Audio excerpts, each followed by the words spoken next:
Hey everyone, sorry we haven't done a podcast in a little while. Was in the Holy Land leading our first ever Chastity Project pilgrimage, which was unbelievable. For the 50 or so folks of you who joined us, what a gift it was. If you want to come on a future one, next one we got coming up is Poland.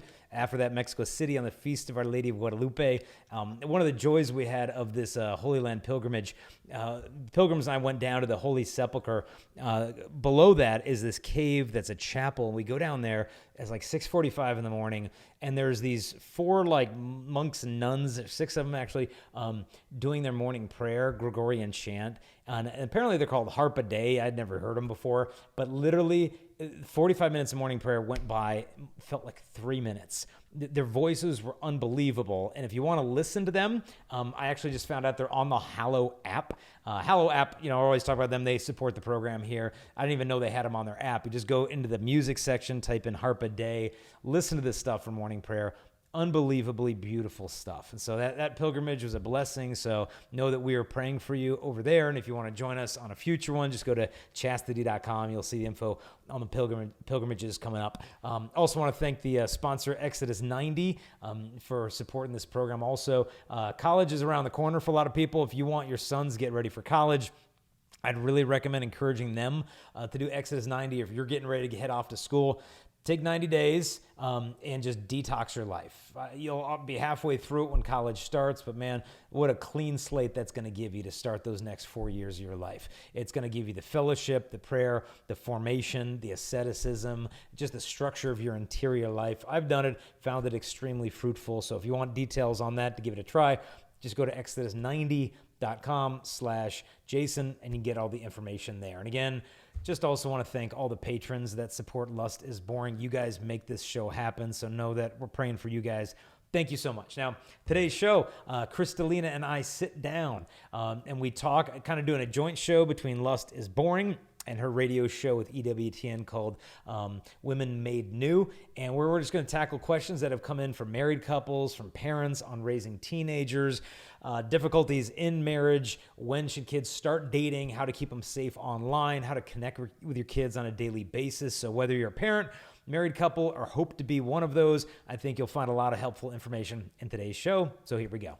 So one thing I wanted to bring to parents' attention, I thought would be good to discuss, is as parents, your kids are home from school and it's summertime and it's easy to get into the rut of just managing your children instead of actually spending that quality time, especially if you have a big family like we do. It can be a crazy ruckus circus, and it has been at times, right? I think. It's been a little nutty, but no problem. It is what it is. And with that being said, I wanted to encourage parents and maybe give them some tips on things they can do this summer to maybe equip your children, your teenager, to go back into that really kind of maybe hostile environment at school, or just equip them with just the challenges of society right now and have those conversations. And the more of a relationship you have with your kids within the home, when they're outside the home and they come back, they're more likely to talk with you and be open with you and be honest with you, knowing you're not going to freak out on them or punish them, but really be curious about what's happening and they want your input. That's really, at the end of the day, what you want as a parent. And I know that's not easy. And a lot of you are thinking, I mean, my son says 2 words to me a day. How am I even supposed to get from A to B, So I thought Jason could equip some of you out there to manage that. So what would you say parents can do within their homes, and also what kind of conversation should they have?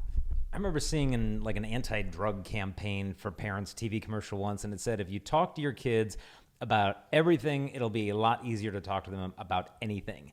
So in other words, like taking an interest in their soccer, in their shopping, in their shoes, in their friends, in their hair, and like all the things that may not be that important as parents in terms of their soul, their salvation. Because if we just want to earn an audience to be heard when it comes to questions of sexual ethics and chastity and prayer and spirituality, and that's what we want to talk about, but we kind of gloss over these things that might be really important to them that aren't on our radar, they're less likely to tune us out about what matters to us. And so taking an interest in the whole thing, and also to make sure that in parenting, we're not taking purely a defensive posture. And what I mean by that is I think as Christians, because the culture is so crazy today, it's so easy to take on this mentality of like, the church is under attack, and it is, right? I mean, like a church is burned down on the East Coast. I just spoke at a parish up in Alaska and people vandalized it before the presentation. Like, yeah, the church is under attack, but historically, that's not really the right way to view this stuff. I just got blessed to be returned from a pilgrimage in the Holy Land, and we went to a place called Caesarea Philippi, and we were on a date last night, and I was showing her the pictures of this whole thing. Really neat that when Jesus said to Peter, "You're Peter, and on this rock I'll build my church. Gates of hell won't prevail against it." A couple things. One, to give them that message, he made the apostles walk 37 miles from where they typically would preach around the Sea of Galilee up to Caesarea Philippi, and he actually brought them to a satanic shrine. This was a demonic shrine to the Greek god Pan, where they were doing animal and human sacrifices to this god who had the body of a man, the goats of a leg, the legs of a goat, the horns of a goat. And Christ brings them to this place, almost like bringing them to the red light district to give them like a chastity talk, brings them up to this place. But on top, there's this huge rock, maybe 500 feet wide, 100 feet tall, and a cavern in that where a spring came out. And the Greeks believed that that was kind of an entrance to hell. And on top of this and in front of it were temples to this god.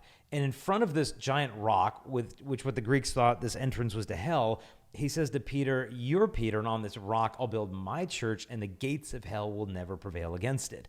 And so the imagery is so clear. But one thing that struck me for the first time is that the gates of hell won't prevail against it. The gates are a defensive structure. You've probably never been attacked by a gate, right? I mean, the gate is a defensive thing. It's the church on attack. The church is the one on the offensive posture, and the hell is the one that has the gates that aren't going to prevail against the offensive, attempt from the church to overcome it. And to me, it's a whole paradigm shift. If it's not, the church is passive and hell's attacking us. It's no, Christ says, the strong man is going to be binded up because a stronger man is going to come bind him up and pillage his house. Christ is the stronger man, binding up the evil one and then pillaging what he has taken. And so I say all this just to remind us as parents that we don't always have to be on the defensive, like, the world against my kid. It's no, like, how about our family against the world? It's like we want to raise up these kids so that we shouldn't be afraid of what the world is going to do to our kids. The world should be afraid of what our kids is going to do to the world. And that's maybe a little overly optimistic of like, oh yeah, but Jason, there's so much, there's internet porn and all these bad apps, but let's just check our spirit that we're not falling into this victim mode of like we're the ones under attack, when that's not the spirit that Christ gave us of temerity and fear. But one is the book of Timothy, the power, love, and self-control. And so that first little tidbit, talk to your kids about everything. And then secondly, I'd recommend don't fall into a posture merely that's defensive, but one that's forming them to be offensive, to be apostles, to change and convert the world. I know I say this every show, but I'm going to say it now instead of towards the end. There's nothing more important than being right with God. Nothing. And if you can go to confession, you need to go. And there's confession every Saturday all over the country, no excuses. And your kids need to see you going to confession. They need to see you bringing them to confession. Are they going to grumble and mom and I don't want to? Oh yeah, it's a nightmare sometimes. I mean, don't think that every household the kids are like, oh yeah, let's go, Chippery, let's go, mom, let's go to confession. I'm excited.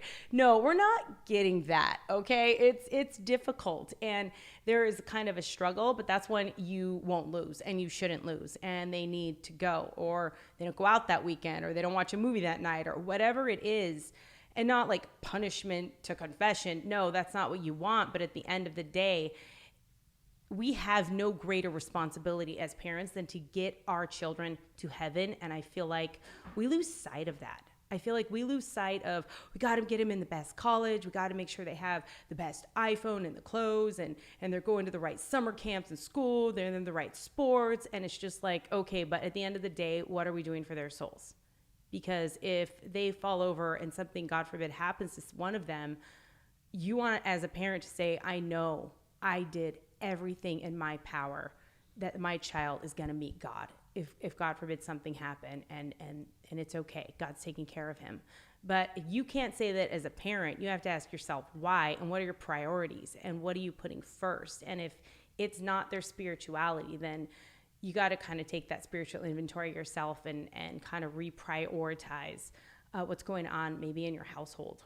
Yeah, it kind of made me think this past weekend we got to have lunch, a barbecue over another Catholic family's house that we had met. Okay, no, set the stage. You got to set the stage for everyone. The stage is 3 couples and 22 children. No joke. That is for real. I was like, we need to take a picture. I got to Instagram this, but it was so chaotic and crazy. I was like, forget it. Yeah, and God bless, the one couple who invited us. They got married kind of later in life, 35, and they're on, we're going to be able to have kids. Well, God said yes. He gave them 10 kids so far. No, 9 boys. No twins. All right, 9 boys, 1 girl. Yeah. And, we were talking about just the stress of homework time after school where, the mom's trying to make dinner, dad's trying to go from one desk to the next, and then the dog's, biting the kid like just a crayon. And their mom was like, you know what? At the end of the day, I don't really care that they get every single assignment at a time, like that they get ace everything, as long as they're good human beings. That's my job. Yeah. And it just, boom, put things in perspective. Sometimes I get so overwhelmed of just keeping up with the Joneses academically, financially, this or that. Yeah. But at the end of the day, that's the end goal, raising good human beings. And so, yeah, just a little insight there from our past weekend. It was crazy. It was good chaos, though. It was a good kind of chaos. And there's kids running everywhere and babies screaming and someone's in the trash. And, it was insane. But it was beautiful, and you just see all these kids running around and the gift of life that God gives you. And at times, is it hard? Yes. Yes, absolutely it is. But at the end of the day, God gives you the grace and it is so worth it. It is so worth it. Yeah. Okay, so with that being said, what topics should parents ease into with their kids with the environment they're going into? Well, first you've got to have a realistic understanding of my kid. I've met homeschooled families that were like, oh, not my kid, not my kid. Yeah. And then I talk to the kids, the kids are all sleeping with each other in this homeschool co-op. And, the parents had no idea, no, the girls got the rails on, the boys, doing altar serve, and they know they're Latin. And the kids were, to say the least, not really on board with the parents' spirituality. The parents, but not my kid, not my kid. And, that being said, I've met a billion times as many wonderful homeschooled families where those kids are so far advanced than their other peers when it comes to their innocence, their spirituality, what a gift that is to give your kids. But we just got to be realistic of, okay, is my kid in a public school setting where they could be getting exposed to a lot of this junk in 3rd grade? Or are they in a more secluded environment? What are their friends' families like? Do they share our values? Because the thing is, you want to try to give your kids the message when it comes to chastity or whatever right before the world does, because the world is not afraid to talk to your kid about sexuality at all. And if we're scared to talk to our kids about that stuff, the world will fill the void of our silence with a very contrary message. And the key is, this is why the church will never tell you ages on this stuff. Now, when they're 9, you tell them this. When they're 11, you tell them that. Church doesn't give ages. No blueprint. Every kid is so different, right? Some kids just honestly couldn't care less, where the babies come from. And then, next kid comes along and he's 8 years old. Yeah. How'd the baby get in your belly? God put the baby in my belly. Oh, by what means did God put that baby in your belly? Yeah, so where does it come out of? Endless. Go talk to your mom. Go talk to your mom. Mom knows that. Go talk to mom. Every kid's so different. And so you've just got to be like, okay, maybe what was right for kid number 3 might be different than kid number 4. And that's why we just got to be careful and instead of trying to put every kid into a blueprint, to try to preserve, the church says, their period of latency, meaning that right that they have to their own innocence, to do everything that we can to extend that as long as possible without being overly naive about the stuff that they might stumble upon, in class or peers or online or whatever. Random phone checks, parents. That is massively important. Just random phone check. And I'm sorry, if they have a device, you have the codes to them. You should have the codes to them. That's a non-negotiable. And if you don't, then they don't get the phone. And just out of nowhere, be like, can I see your phone really quick? And you have to take the time. That's the thing. We're all so incredibly busy. It's easy to kind of just push off, or maybe later, or they're so good. They're not doing anything, right? Benefit of the doubt. We all want to give that to our kids, but you really shouldn't. And they don't deserve it. Let's be honest. I don't care how good, how straight A. I don't care anything. We've seen all types, and you really, as a responsible parent, should be doing random social media checks, phone checks, and just they need to know what's going to happen. And so then that way they know there's no getting around this. And I think that's really important because your kid may be absolutely amazing and awesome and straight A and just doing everything that they're supposed to, but their friends aren't. And who knows what they're sending them? Who knows what they're saying? Who knows what websites they're sharing with them? So it's not necessarily your kid. It could be other people's kids.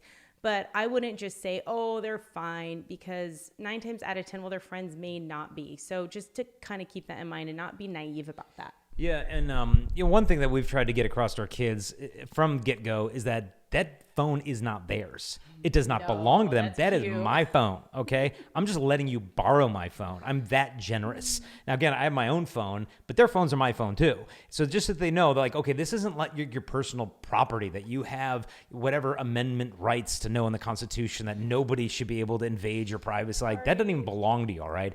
I pay the bills. I got the phone. This is my house. It's my phone. But if you can be responsible with it, then I'll let you use it with increasing amounts of freedom as time goes on. Because the goal isn't to kind of keep them locked up in a cage till they graduate high school and then they get unfettered internet access and every app imaginable. No, you got to work them to that point. And eventually the training wheels have to come off, but it's a gradual process. When do I give my kid the phone? And there's phones you can start with that aren't necessarily a flip phone, but that have the technology of one where they can call and text, and that's it. There's no apps, there's no internet browsing, and you can start them there. And then gradually with, online accountability software, Covenant Eyes is a good one. If you go to covenanteyes.com, use the promo code Chastity. You can try it for a month for free. That blocks the pornography, sends you a report every day of the websites that they're on. That's a useful tool. But, just a gradual implementation of these things. So that way, when they are 18 and heading out the door, hopefully they've reached a level of self-mastery that they can have unfettered internet access. Because at the end of the day, they have to be their own filter. We can't handhold them through life in this regard. At some point, they're going to be able to get around a filter. They're going to be able to delete it eventually. And so can we instill in them the conscience to become their own filter? That's our gradual task. Again, we are talking here today on Women Made New with my hubby, Jason Evert, for those of you that are just tuning in. And we're just asking just random questions that I got for him, for me. And right now we are discussing how to kind of approach your teens, things you need to equip them with before they go back to school, and really utilize this time. If you have teens, even if you have youngers, set some time aside just for them. Even if you plan it 2 weeks out, 3 weeks out, 2 days from now, take each of your kids aside and spend individual time with them. Now, we have 8 children, and that is a juggle. That is kind of like you have to manage that, but it can be done. And like I took my son, John Paul, and I'm like, okay, it's your mommy day. What do you want to do? And we went, and he wanted to go see the Jurassic Park movie. He wanted to go to a steakhouse. I don't eat beef, but that was an adventure. And we played goldfish, and we played cards, and and he loved it. And we went to the store, he got some candy, just some stuff, but it was more just spending that time with him, looking him in the eyes, not having my cell phone, not having other kids around me, not being pulled in 50 different directions. It was just him, me, one-on-one. And I have that with all of my kids over the summer. They get just that time individually of what you want to do. Because Jason goes on a lot of adventures and travels, but I'm home. This is my base. And I have to find the time within my means to spend that special time with my kids one-on-one. So, my daughter wants to go. She wants to get a princess Lego castle and go to an ice cream shop and just sit there and build it. What do you think of that, Jace? I'm like, yeah, that sounds like a blast. Yep. I would love to do that. It was the last time I got to play with Legos, and I have this massive excuse to do it. Yep. So it's fun, but things like that, they remember, and that really matters, and that sets that foundation. And one thing I will say, being a parent and how scary and hard and difficult and treading on these crazy waters that we've been thrusted into with teenagers, is not allowing our kids to date. That has been a thing, but I think it really has been huge, and you have to sit and you have to explain it to them. But I really want to get into why we didn't and the fruits of that, right? So why, Jason, coming from you, did you not want our kids to date? Well, I do want them to date. I do want them to date at the right time, though. Right. And so the answer is like, well, what's the point of dating? That's the thing you got to answer first. The purpose of dating is to find a spouse. It's kind of like a job interview, and if you don't know the qualities you're looking for in a candidate, you're probably going to make a really dumb hiring decision. And so first, like, do you even know what you want in a future spouse? And have you become those things yourself? It's one thing to have a list of like, oh, I want them to have this and this and this and this. Okay, but are you half of those things yourself? Are you striving for virtue, for perfection yourself? And so, I've met more than 2 million high school kids over the last 25 years, traveling around the world. Happiest ones I've ever met were the high school students who told me they didn't see a point of dating in high school. Because they're like, what's the point? Even if I meet a great guy, well, great. He's going to go to Steubenville next year, and I'm going to go to Ave Maria or Thomas Aquinas, and then we're going to have some long-distance 4-year relationship while he's meeting thousands of other Catholic college girls, and then I'm going to be over on this side of the country. Then he could get a job in Houston, and I could get a job in Washington. Then, what are we setting ourselves up for? And sometimes when high school students date and graduation hits, it's like, whoa, I didn't see that coming. It's like, well, you didn't? That you're going to be spending the next 4 years of your life in a completely different zip code than this person. So just from a practical perspective, long-term, long-distance relationships often don't work out. Long-term, long-distance friendships often do. Right. And so it's not that you're just shutting the door on love. You're actively building its foundation, which is authentic friendship. And so just try to encourage them. What's the point of dating? Work on those qualities yourselves. Focus on the friendship, so they'll see you're not just trying to slam the door on love. I remember meeting a high school girl. Her parents didn't let her date in high school, and she threw a fit over this. Like, you're Nazis. She gets to college, and she stuck with their rules grudgingly, got to college, and then called her parents back and said, Mom, can you get Dad on the phone? I just want to apologize that I know I gave you guys such a hard time about me not dating. But you know what? Now that I'm in college, I'm listening to my girlfriend's stories of their high school relationships, and they've been through like 5 emotional dramas and soap operas and divorces, and my heart's still kind of in one piece. So thanks. Now I saw the wisdom of it. And so I would say to take that lead, encourage to delay the onset of dating, to take that pressure off of them. And I think a lot of times, even though they resist a little bit, they find, okay, well, this actually made my teenage years a little better. So any other thoughts on that, on the right timing for dating?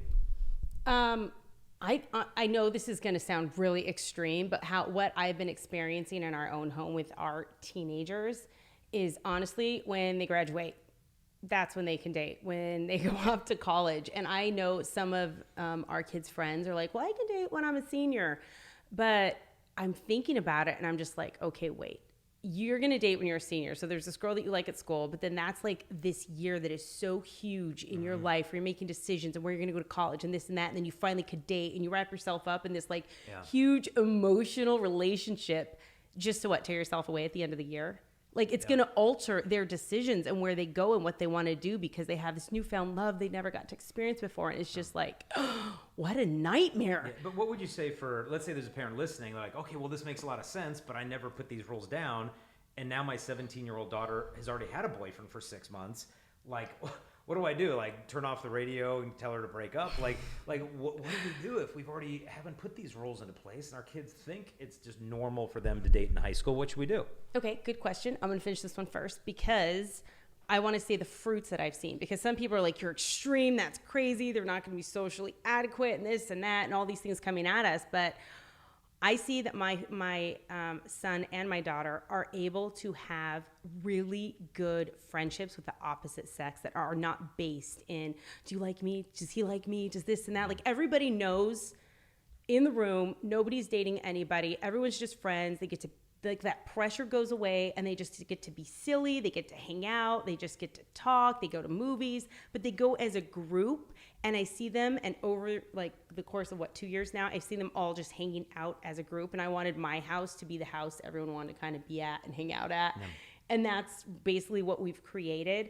And it's great. And they have fun here. They go off. We go with them sometimes. And there's really good friendships. And they look out for each other. And there's not this awkward drama. And there's not this like dating relationship that's putting a sever in the group or something happened or, and people pick sides. It's just not happening. But I think above all, they really have a good foundation in friendships with the opposite sex, that if you go in like out the gate dating, it's always about the dating relationship and not about the friendship because they don't know how to be friends with a guy. Yeah. They don't know how to be friends with a girl without that dating component in it. And it kind of gets stifled, wouldn't you say? Yeah. because they're not experiencing just building those really good friendships, right? Yeah. I mean, that was one of the blessings when I went to college at Steubenville. We traveled to Europe for one of the semesters in Austria, and every weekend you just go out with your friends. So you just basically travel from, I think it was like Thursday at lunchtime, you just take off, go to the train. Where do you want to go? Let's go to Paris. Let's go here. You know, it'd be a group of like 4 guys, 4 girls, whatever. And then you just head out and do Europe together. And, you know, we weren't in dating relationships, most of us, but just that brother-sister friendship, which is the foundation, I think, of romantic love, was built with all the pressure being there. So, That's maturity, though, too, right? Yeah. Being able to have that just friendship, and then it goes from there. There's like a level of maturity that is like blooms there, and then it can grow into that mature romantic relationship, right? Yeah. Mm-hmm. Yeah. So I think that's what a lot of them miss. Now, Jason asked a very, very good question.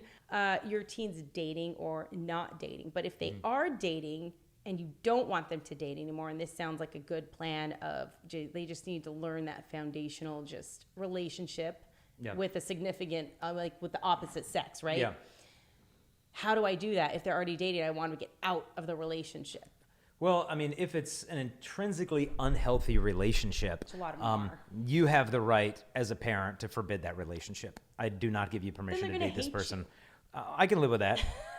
You know, I would hate myself if I was too afraid to tell them that this person is going to be wrong for them in the long term. And I just wanted to be quiet to maintain that friendship with the kid. Well, obviously, the friendship's important, but like I'm talking if it's an objectively, spiritually Well, yeah. harmful relationship, to put the foot down and say, no, I'm sorry, you may not date this person, period. Just like you would say, no, you can't go to that X-rated movie. No, you can't drink. Yeah. You can't smoke.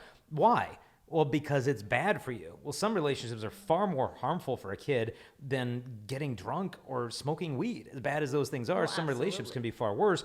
And so don't think that this is outside of your realm of authority. But let's say it's not like that. Let's say it's not this intrinsically horrific relationship. You just wish like they would have waited longer. Or even if it's a good person, but it's just not the right time to start dating. One thing I would say is we want to, as parents, help our kids to understand that when it comes to relationships, we are their ally. All we want for them is love. All we want for them is happy, authentic, lasting love. I don't want to be your, this rival to you that I just want to, hey, leave room for the Holy Spirit and like just act like I'm always being an antagonist to the relationship. I want to see them flourish in human love. And so you could share resources with them. Crystal and I wrote a book for the girls called How to Find Your Soulmate Without Losing Your Soul, 21 Secrets for Women. So the first chapter is the top 10 guys to avoid. It's like this manual for avoiding losers. And so if you're like, well, how do I get my teenage girl to read that? Just use maternal Catholic guilt. You could say, my birthday is this day, or, Mother's Day, you didn't give me anything, or Christmas, whatever. And, make it an occasion. Say, all I want is this. I don't want a gift card at Macy's. I don't want you to draw me a picture. I want you to read this first chapter of this book. And that's all I want from you. Just use that guilt to get them to, or pay them. Here's $20, read the first chapter. No, I'm serious. I know a guy who does awesome pro-life work in Florida, and he ministers to women thinking of having abortions, and he also does it with prostitutes, women in the sex trade industry. He gives them $100 bill if they read the Soulmate book. And then they've got to do a little book report on it. He gives them $100 cash. And so these women kind of in a tight place financially, okay, I'll read your book, I'll do a little book report. Man, he gives them, $100 to read that book. Hey, but look, whatever, that's a small price to pay for a soul if it helps lead them out of a dangerous relationship. But hopefully you don't have to pay your kids to read the book, just read it. So that's a Soulmate book. And for the boys, we wrote one called The Dating Blueprint that just teaches guys dating etiquette. And so at chastity.com, we've got those resources because they want to know how to date. They want to know how to have lasting love. And if they're already in a relationship that's not super harmful, but the timing might not be the greatest, well, give them resources of discernment to know, is this real love? And how do we make it last if it is real love? Because if you're like me, your grandparents probably got married when they're like 18 years old, 19 years old, and they had hopefully lasting love and relationships. So it's not that the number itself is problematic. It's just that I think today kids are maturing a lot more slowly than they did a generation or two ago. And so we've got to maybe perhaps speed that up a little bit, give them some good resources to help them make good choices. And also help them to see what you see. I love doing that with our kids and just I call it going fishing and asking them different questions of just putting it right in front of them, right? Mm-hmm. Of, well, what is it you do together? Or just, I don't know, just what do you do together? Do you enjoy your time? Do you always feel guilted? Are you like, do you wish you were somewhere else when you're with them? Is your mind drifting, or do you know what I mean? It's just like you're not fully engaged in this. And do they have your best interests at heart? Is it one-sided? Is it selfish?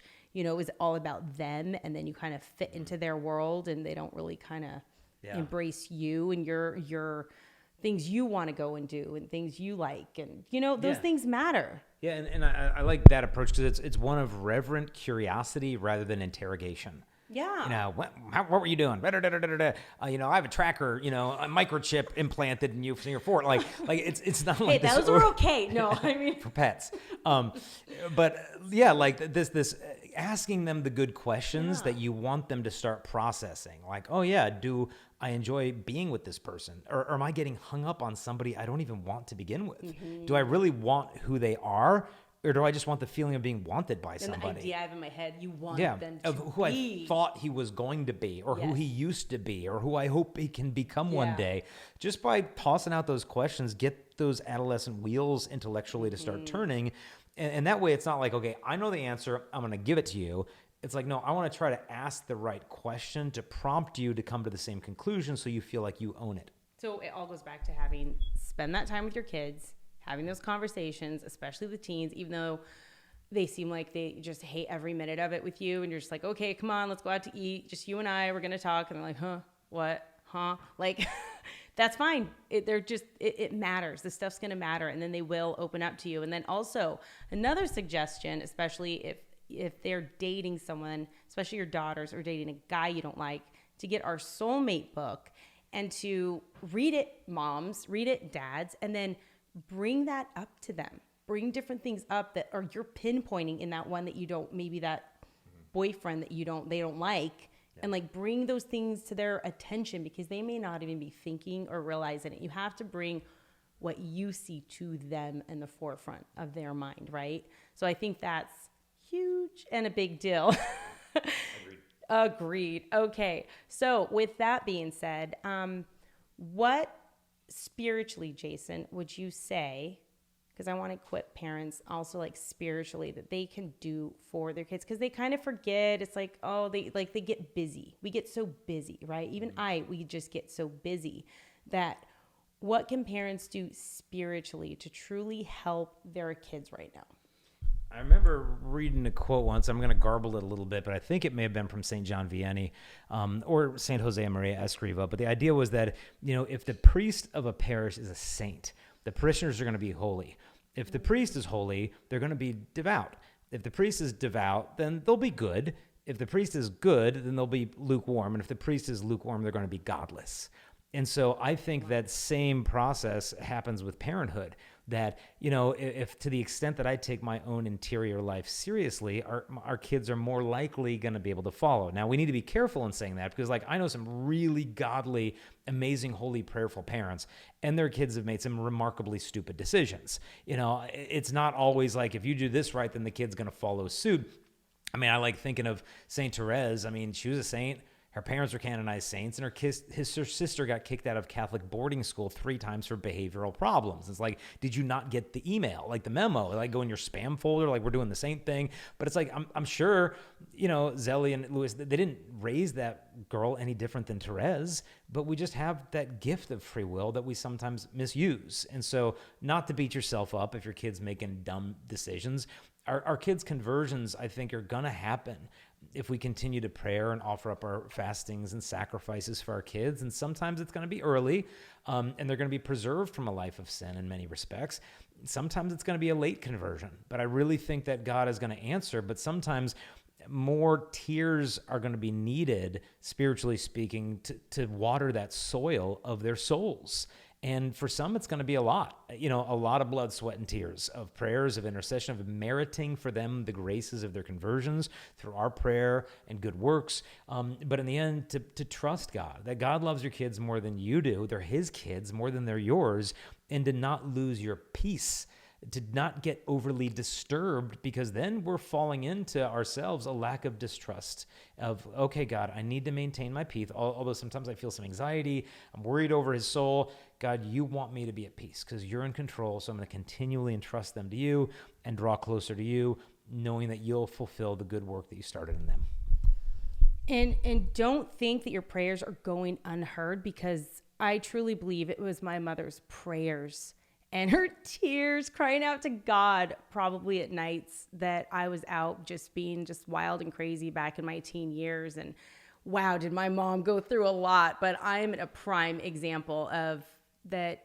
You just never know what God is doing in your child's life. And even if they do make mistakes, that God does have a plan and he hears you, and you never know when they can respond to grace. You just keep up and you show up and you just pray up and you just keep going. And you know what? I would encourage you though, take it to the next level. Let's take it to the next level. Let's get masses said for them. If you're absolutely freaked out and just, you don't know what to do, you've tried everything and you are praying, you're doing your rosaries, go get some masses said for them once a month or twice a month, and take your tithe money, get some masses said, maybe write some letter to some convents and ask them to just specifically pray for your child and letting them know what they're going through. And they will pray for your children, but it's us taking that initiative and going that next step, that next level of, okay, well, if this isn't working, then I got to get harder. I got to bang harder on Devin's door here, right? Yeah. And I want to reiterate the importance of tapping into the intercessory power of religious orders, of religious sisters. Write a letter to the Sisters of Life, or the Nashville Dominicans, the SOLT sisters. Like, send a letter over to them and say, hey, my son is living with his girlfriend, would you please pray for them for their conversion? Whatever, send them a letter. And you don't need to, divulge too many personal details, just a couple names, situation, and they're going to come through for you. God has a sense of humor, this stuff. I just think, like, when I was in 8th grade, I remember sitting in my class and there was the PA in the 8th grade. Well, you send Jason Evert down to the office. I'm like, what did I forget my lunch or whatever? I walk down to the office, I sit down, and my mom's there, sitting at the desk with the principal, Sister Mary Richards, and on the desk and my mom's like in tears. I'm like, uh-oh. And I look, and in between them on the desk was a yearbook of a friend of mine that I had written some less than chaste words in his yearbook, some not very good words. And so it wasn't very good. And there's my mom, just totally just brokenhearted. The nun is sitting there. The vulgarity is sitting right there. And I'm like, ugh. And so I got like suspended the last 3 days of Catholic elementary school, like 8th grade, but I really think that the prayers of, God rest her soul, Sister Mary Richards, the nun, I'm sure she's like, I'm gonna pray for that kid. Now I've written like 17 chastity books. Now I'm writing different things, probably through the intercession of my mom, joined with his nun. And so God will come through, just be at peace. God's got this. He's got this, and the fruit of prayer is not often experienced during prayer, but rather when you persevere in it. So don't lose hope. We both got kicked out of 8th grade. What did you do? Oh, you broke my the girl's... mom. Did you break a girl's arm? No. A wrist? Listen to that crazy. You broke something. No, I did not. I didn't. My mother acted like I got kicked out, but she had it with me and wanted me away from those girls. So she told the principal to say I got kicked out. Whatever. Anyway, we are off topic. Again, you are tuning in to Women Made New, and I am speaking here with my hubby, Jason Evert. And I just realized we both are matching today. We're kind of dorkish today. And we both have gray shirts on. Not intended. How did that even happen? Anyway, so we are discussing how you can help your teens, your kids. Just, there's so much going on right now, and we haven't had a show like this in a while. So I thought it would be good, especially just you have time to spend with your kids, and it's important. And put your phone away, turn it off, and just face to face, look them in the eye, and just have conversations with them. And equip them with what it is that they're going to need, or equip them with the things that you wish you knew when you were their age. Just start with that, and right there alone you have a basis of things you want to talk with your kid about or do with them. But this isn't always about the material and the best schools and the colleges and the sports, and it's really about the most valuable thing right now you have is time and what you do with it, and getting their souls and your soul to heaven. And you want them to be that person they go to when the earth beneath them shakes and things are unstable. Who's that person your kid goes to when they're having that hard day at school or having that hard time? You want to be that person. And if you're not, what is that block? What's there? What are they upset about? And maybe you need counseling. Maybe you and your family may need some counseling if there's some stuff there. And instead of just blowing it off and under the rug and acting like, oh, this didn't happen or that's not an issue, it is. And if it's something that's hindering and keeping you from your child, you got to go and you got to fight. You got to show up and you got to get it out of the way to get to your child. Because if you can't, the world will. And you don't want them to shut you out. Yeah, and ultimately, if the kid is in your custody and he's a minor, you have the right to say if you're going to go to counseling or not. Obviously, the kids might like, I don't want to go to counseling. But like, it's not like you're going to say, well, do you want to go to the dentist? Like, I don't want to go to the dentist. Okay, well, we'll just let you grow up looking like a jack-o'-lantern then. I mean, like, you going, okay, whether you like it or not. And then you might need to shop around to find a counselor that clicks for the family. But now's the time to invest this stuff. And unfortunately, in some cultures, it's like, well, we don't go to counseling. If you go to counseling, it shows that you need therapy and you're crazy and you're psycho. That's for those people. We got our stuff together. Typically, honestly, those cultures who are just like, we don't do the counseling things, those are the most dysfunctional ones. Yes. That are afraid to admit their own dysfunction. And it's just like, okay, a hospital exists for a reason. There's physical health. There's also spiritual health, mental health, emotional health. We got to take it all seriously and realize that God has blessed some professionals with gifts to be able to have a charism for healing relationships and families and marriages. And we want to try to tap into this. And look, maybe your spouse doesn't want to go with you. And maybe your kid's like, well, I'm not getting in the car. Go yourself. Go without them. Go get the support you need, even if you're unable to physically get the others present to go with you. Be able to get that gift of wholeness and healing for yourself. And they make it really easy right now because there's a lot of telehealth going on, or that you could do it over the internet or on your computer, Skyping. A lot of therapists these days will do that and accommodate that. And that's why I bring this up now during the summer, because you have the time. You want to hash this stuff out while you have time and they're not going to school the next morning, and then you don't have that time to maybe talk with them or just kind of air things out, whatever it is. But if there is issues like that, don't be afraid to just go for it. Just go slay it, just face it, just deal with it, just rip the Band-Aid off and bring it to the light, because some things really do need to be brought to the light. And just like the closer you get to Jesus, the devil has got to go. He cannot stand the light. And if you bring just whatever issues going on, you can only benefit from it as a family. And at first, may it be difficult? Well, yeah, but that's okay, because sometimes holding on to it makes it worse in the long run. And one thing I had this epiphany with Layla Miller while I was on the radio with her last weekend is I realized that I showed up to marriage, okay, thinking, oh, I'm not going to be like my family. Everyone got a divorce. They were unfaithful. It was just brokenness, and it was just a big hot mess, right? But I realized I'm not going to be like that. I'm so going to be different. And then I'm thinking, well, why do you have what makes me think that? What do you think did I think I was just going to show up at marriage and just be like, yeah, it's going to be different. And yet I don't have the tools to make it different, because the tools that I had were the wrong ones, and it just kept breaking. It just there was dysfunction because I was using the wrong set of tools I grew up with and I was given. So if there are issues and there are things that you need to face, go face them, because by just declaring and saying, well, I'm going to be different. Well, who says so? What do you have? What equips you to make it different? Because if you haven't gone to counseling, you haven't kind of restructured the foundation you have, well, how is it going to be different then? Because you're bringing all that drama to the table, and if you don't know how to make it different or change it or have the right tools to equip yourself, you're just going to end up even more frustrated and feeling more broken and more inadequate. But if you go and you just face it and you go trade those tools out, go to confession, and then you really can do whatever it is that needs to be done, because you have those tools to right order what needs to be right ordered. And that was huge for me when I was in the middle of that interview. I was like, woo, epiphany, right? Yeah. That's your whole motto: face it, own it, heal it. That's right. And we can't have fear in that. And that's not just for women.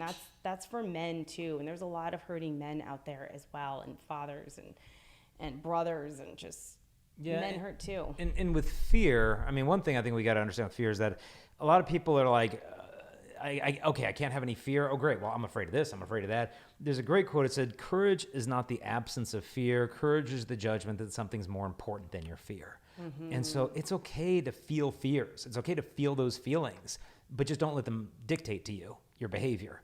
So you're allowed to have them in the room, so to speak, but they don't get to be the boss. So it's okay. Yeah, I feel those things. That's human. That's natural. But I understand if that dictates my behavior, then I'm going to make some pretty poor life decisions. And so it's okay to feel some trepidation, some nervousness, some anxiety. It's okay to feel those things. That's human. But now let's not let those things rule the show. And that's the thing. Those wounds can like run amok and run the show, right? Yep. If you don't deal with them. So it's very, very important to just kind of face it.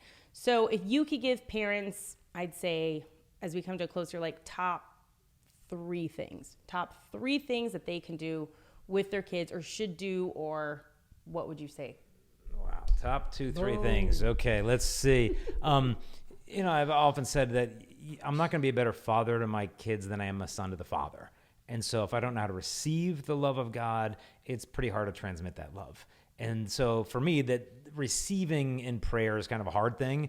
It's really easy for me to go hide in prayer. And what I mean by that is I can sit down in adoration, open up my Bible, read those passages, think about those things, do a rosary, pray for those people, do this, do that, do that, do this. All right, that was a good, half-hour prayer, hour, whatever, up, gone. Yeah. I did it. I did my prayers. And it's like, yeah, but you didn't have the courage to sit still once.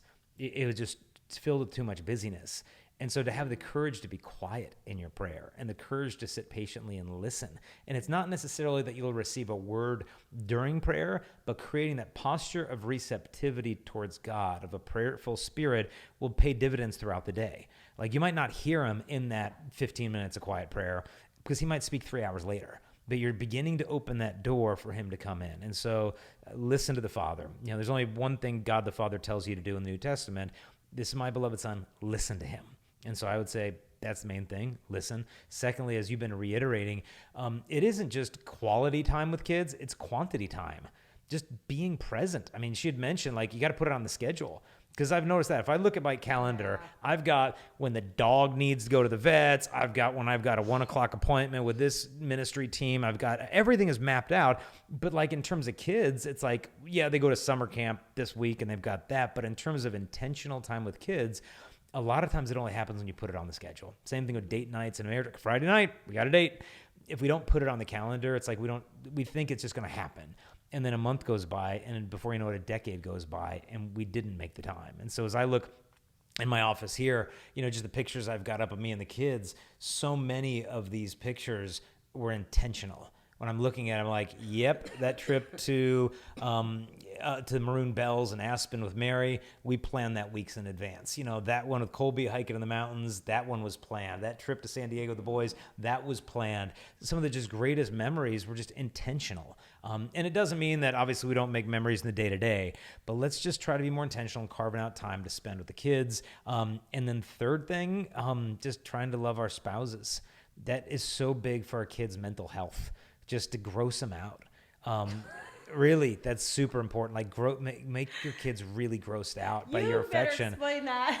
Yeah, in a balanced, healthy, Catholic, traditional way of just the hugs, the kisses, make them squirm a little bit. Jason kissed me. Mary's like, oh. Yeah, the boys are like, But then, we hug a lot of times. They run and they dog pile off, family hug, and they're all piling on. And dogs come. I mean, it's hilarious. And when she and I are not seeing eye to eye, and we're not affectionate, and we're distant, it sets the tone for the whole family. This is the tone. It's like when you see a musician and they're like, ding, they set a tone, and then all their voices go into that. They're setting this for where their first note. I'm not a musician. I don't know what they're doing, but that's the idea I get. It's the same. We set that tone of what, and it doesn't mean if we're getting along, all the kids are going to be angels. Believe me, it doesn't work that way. But, when we're at peace, when we're affectionate, it gives them a sense of safety, of just security, they feel safe if they know this bond is safe. And so work on that. It's a blessing for the kids. And that's not always easy. And we don't have the perfect marriage, and it's hard sometimes, and especially when you have as many kids as we do, it can be difficult and just life in general, but you really have to fight for it. You have to fight for that peace. You have to fight for that relationship and not to let anything get in between. And even at times when things some of you out there think it's hopeless and not worth it anymore, it is. And to just fight for it and just show up, pray up, and go to adoration, go to Eucharistic adoration. If I can leave you with anything, it's to go see Jesus, because there's nothing you can walk in there and sit in front of him and give him that is too much for him. Nothing. Nothing on this earth. He can take any and everything that you have to give him. And the beauty is, he not only takes that problem, may not take it away, but any time I go to adoration, I come out of there, I just feel a little lighter, and I have the strength, the grace, and the confidence to know, like, I'm not in this battle alone. Because if you feel like you are fighting this battle alone, you will get eaten alive. But you aren't alone, and you have all of heaven fighting for you if you want it. And so to go and see Jesus in Eucharistic adoration, it's huge. Yeah, a lot of times if we reconcile with God first, it's easier to reconcile with each other. Ooh, And so bingo. she was noting today, she's like, you know what? I need to go to adoration in the morning before we talk about stuff. No, straight up. Just go talk to Jesus, go get calm, go hash it out, and then come and talk to Jason. Yeah. And it was amazing. So that's going to be my new routine. So if we have some issues, I'll just go talk to Jesus first, and the boss over there, and then I'll talk to you. Take it up with HR. Yeah, there you go. So, okay, well, thank you for being here. It's been fun. I hope you all enjoyed it, and please keep us in your prayers and know that we will be praying for you. God bless.